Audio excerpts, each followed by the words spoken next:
Here in Britain, members of Parliament will later question the chief executive of security firm G4S about its failure to provide enough security staff for the Olympic Games. The Westminster government has called up more than 3,500 soldiers to cover the shortfall, and MPs now are expected to ask Nick Buckles why his company didn't acknowledge sooner that it couldn't fulfil the contract. With just 10 days to go until the opening ceremony, the world's athletes and their equipment are arriving in force at Heathrow. But while they've turned up without incident, the same can't be said for the Olympic security staff. Only 17 out of the 50 G4S staff turned up at this Manchester hotel, which is hosting 4 Olympic football teams. The police had to step in at a cost of $47,000 a day. Police officers and soldiers as well, because they're filling in London. We can't not turn up for work. Professional people who want to do a good job. And the people in Group 4 who have presided over this debacle should hang their heads in shame. The government says there will be no witch hunt against G4S, but there will be an investigation after the athletes and the tourists have gone home. But the next big test will be for London's transport network, which faces an extra 1 million people travelling through the city every day of the Olympics.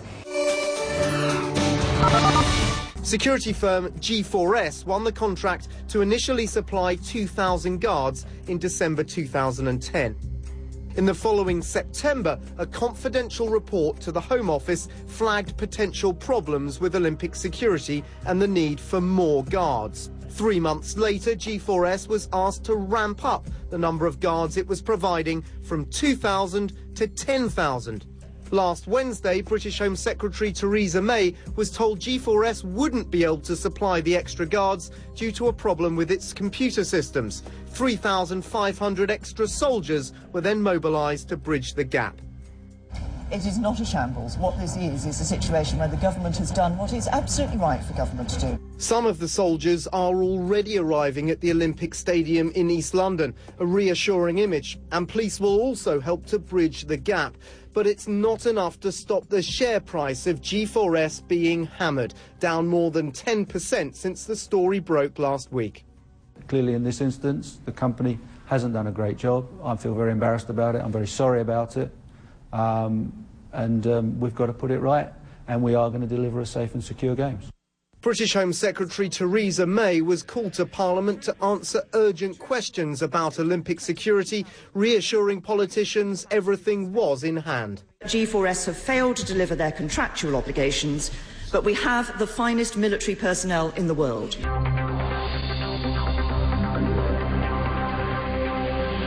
You look at 13,000 officers having to turn out to deal with Olympic security. That's getting close to the maximum number we had out during the riots last year.